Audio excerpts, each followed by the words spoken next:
پھر کبھی کوئی گناہ کرنے کا موقع ہی نہیں ہوتا۔ رسول اللہ صلی اللہ علیہ وسلم فرما رہے ہیں فَإِنَّهُ أَغَضُّ لِلْبَصَرِ وَأَحْصَنُ لِلْفَرْجِ وَإِلَّا فَعَلَيْكُمْ بِالصَّوْمِ۔ ذرا آگے سنو حضور کیا فرما رہے صلی اللہ علیہ وسلم۔ رسول اللہ صلی اللہ علیہ وسلم فرما رہے جن کے پاس نکاح کرنے کی طاقت نہیں وہ زنا کی طرف نہ جائے، فرمایا ان کے لیے راستہ ہے کہ وہ روزہ رکھے۔ بھائی زور سے بولو کیا حکم دیا؟ روزہ رکھو، مگر زنا کی اجازت نہیں تھی۔ دیکھا کیسا اصول بیان کیا۔ شراب حرام ہے مگر جان چلی جانے کا خطرہ ہے تو شراب کی اجازت دے دی۔ یہاں نکاح کی طاقت نہیں، گناہ میں پڑنے کا خطرہ ہے تو بھی زنا کی اجازت نہیں دی، فرمایا روزہ رکھو، یہ روزہ تمہاری شہوانی طاقتوں کو ختم کرے۔ اس لیے سارے نبیوں کی سنت بتلائی گئی، النکاح من سنتی، نکاح میری سنت ہے، ومن رغب عن سنتی فلیس منی، جو میری سنت سے دور رہے گا وہ میری جماعت سے نکل جائے۔ اور مسلمانوں جن لوگوں کے پاس ایمان نہیں، ذرا اندر کے حالات ذرا دیکھو تو صحیح۔ آپ اگر اب تو انگلینڈ میں گجراتی میں بھی اخبار چھپنے لگے، امریکہ میں بھی چھپنے لگے، آپ وہاں کے اخبار منگواؤ تو آپ کو اندازہ ہوگا کہ وہاں کی قوموں کا حالات کیسے۔ ہماری مسلم گجرات، سعودیہ میں گجراتی اخبار چھپنے لگا، کویت میں چھپنے لگا، دبئی میں چھپنے لگے، میں وہاں پڑھتا ہوں۔ آپ منگواؤ ذرا کہ بھائی کوئی گجراتی اخبار ہو، ہندی اخبار ہو تو ذرا بھیجو، تو آپ کو انداز ہوگا کہ جن قوموں کے پاس ایمان نہیں، مسلمانوں جانوروں سے بھی آگے گزر گئے۔ جانور اب مرد مرد شادی کرنے لگے، عورت عورت کے ساتھ شادیاں کرنے، اور پھر یہ وبائیں اسکولوں میں، کالجوں میں، یونیورسٹیوں میں، یہاں تک کہ انڈیا تک میں پارلیمنٹ میں یہ مسئلہ لائے ہیں۔ اب دیکھ لو اب کیا ہو رہا ہے۔ کہا ٹیلی ویژن پر سیکس بتلایا جائے، لو یہ تعلیم کے اڈے، دیکھ لو آپ، ان کو اور کوئی چیز کی سمجھ ہی نہیں پڑی۔ کہا پارلیمنٹ میں مسئلہ اٹھا رکھا ہے کہ باقاعدہ اس کی تعلیم دی جائے جیسے یورپ اور امریکہ میں ہوا۔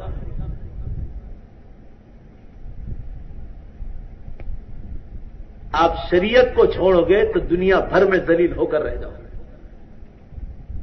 آپ دنیا کے اندر کے حالات کو ٹٹولو تو آپ کو انداز ہوگا کہ ایمان نہیں ہے تو ساری دنیا ویران پڑی۔ ان ماں باپوں کو کوئی پوچھنے والا بھی نہیں۔ ابھی گجرات سماچار میں چند دنوں پہلے یہ جتنے گھردہ گھر ہیں، اب یہ وبا ہی یورپ اور امریکہ سے انڈیا میں بھی آئی۔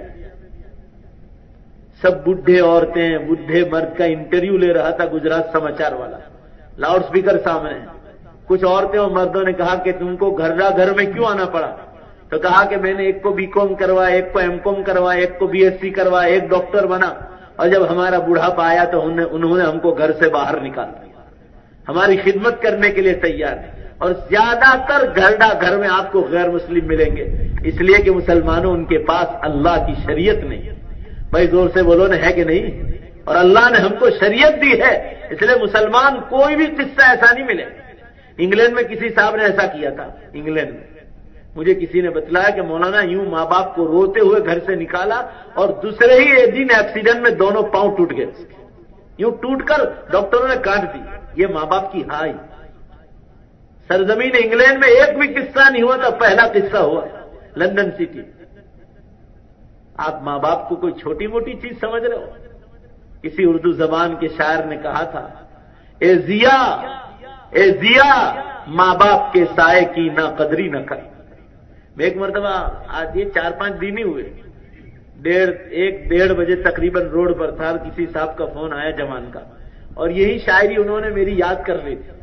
تو ان کے والد کا انتقال ہو گیا تو مجھے کہہ رہے تھے روتے ہوئے 1 بجے دوپہر کہ مولانا آپ تقریر میں کہتے تھے، اس وقت دھیان نہیں دیتے تھے کہ ابا تو ابھی بہت تندرست ہے، اکیلے مسجد جاتے ہیں، جو ہے اپنے کام جاتے ہیں، فلاں جگہ جاتے ہیں، 2-2 کلومیٹر چل لیتے ہیں، مگر اس وقت میں نے خدمت نہیں کی، آج میں رو رہا ہوں۔ تو میں انکلیشور اسٹیشن پر بیٹھا ہوں اور میں ابھی رو رہا ہوں اور آپ کو یہ کہہ رہا ہوں۔ یہ کہا آپ کی شاعری میرے موبائل میں ہے، اے ضیا، شاعر کا نام ہے ضیاء الدین، شاعر کہتا ہے، اے ضیا ماں باپ کے سائے کی ناقدری نہ کر، دھوپ بہت کاٹے گی جب یہ درخت کٹ جائے گا۔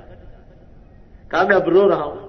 والد صاحب کو والد صاحب تو اچھے خاصے تھے, رات 2 بجے تو دعا کر کے سوئے اور کہا انتقال کر گئے. اب میں رو رہا ہوں کاش کہ والد صاحب دوبارہ آ جائے تو میں خدمت کروں اور جنت کما لوں. مسلمانوں, ایک ماموں مر جائے تو دوسرا ماموں اس کی جگہ لے سکتا ہے, ایک خالہ مر جائے تو دوسری خالہ اس کی جگہ لے سکتی ہے, ایک بھائی مر جائے تو دوسرا بھائی اس کی جگہ لے لے, ہر ایک دوسرے کی جگہ لے سکتا ہے. مگر کان کھول کر سن لو, اللہ کی قسم ماں باپ جو ایک بار چلے گئے کوئی ان کی جگہ نہیں سنبھال سکتا. میں ایک مرتبہ دبئی میں تقریر کی میں نے رمضان المبارک میں, اور ایک پاکستانی بیان کے بعد میرے پیچھے پیچھے دوڑا. وہ وہاں پاکستان سے کپڑے لا کر بیچتے ہیں, تو مجھے گلے مل کر وہ اتنا رویا مجھے, کہہ رہے کہ مولانا کوئی راستہ ہو تو ماں باپ کو ایک بار ملاقات کے لیے قبرستان سے مجھے کوئی زیارت کے لے لیا ہے. میں نے کہا یہ چیز تو قیامت کے دن ہو سکتی, اس کے سوا تو کوئی نہیں کر سکتا. بھائی زور سے بولو, کوئی کر سکتا؟ کہا کہ جو خدمت ہو میں تیار ہوں, مگر افسوس رہ گیا کہ میں نے دونوں کی خدمت نہیں کی. پھر افسوس کرنے سے کیا فائدہ؟ آدمی کو نیکی اٹھا لینی چاہیے. وہ آدمی نے مجھے فون کیا, میں روزانہ والدہ کو فون کرتا ہوں ترکے سر سے 11 بجے کے بعد بھی. کبھی ایسا ہوتا ہے کہ اکثر میں 2 بار کرتا ہوں, صبح بھی شام بھی. کبھی ایسا ہوا سستی آئی, دن میں 1 بار کرتا تھا, مگر خیریت تو ضرور پوچھو. وہ لڑکا جو رو رہا تھا نا رات کو 1 بجے جس نے مجھے فون کیا, اس کے بعد مجھے احساس ہوا تو میں اب دن میں 3 مرتبہ کرتا ہوں کہ کہیں مجھے یہ افسوس دوبارہ نہ رہ جائے. آدمی نا حالات سے آدمی کو اثر لینا چاہیے. میں ابھی بھی ان کو مل کر نکلا,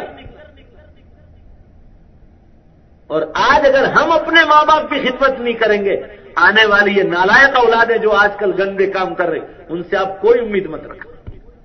رونے کے سوا کوئی چیز ہاتھ میں آنے والی نہیں.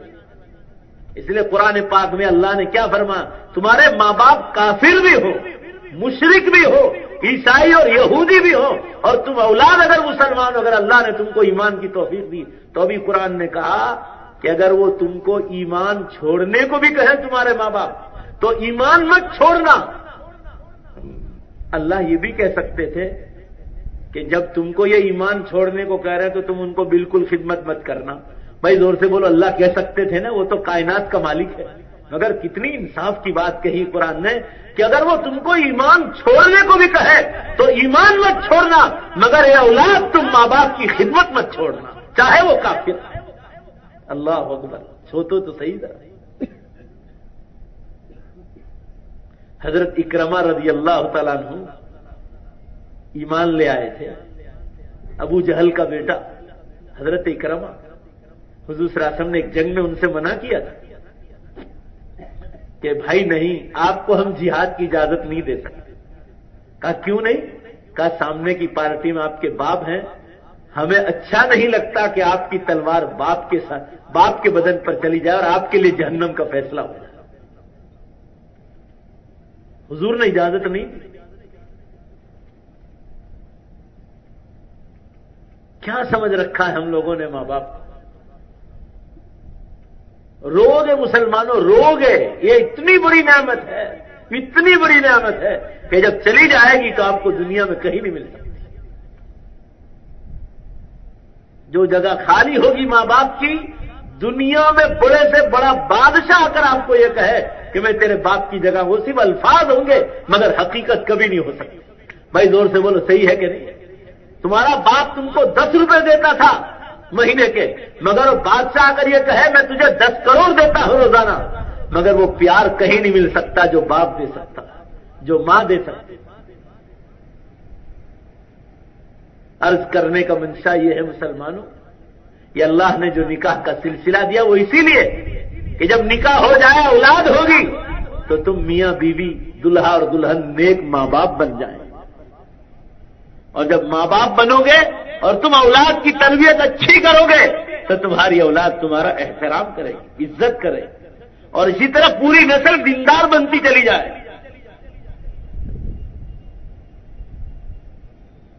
مگر نکاح کے راستے سے ہٹ کر اگر آدمی جائے زینا کی طرف, تو زینا کی اولاد تیار ہو. آپ پڑھو سول ہاسپٹلوں میں زینا کی اولادیں مائیں ان بچوں کو چھوڑ کر چپ چاپ راتوں کو ہاسپٹل چھوڑ کے چلی جاتی اور اخبار والے آ کر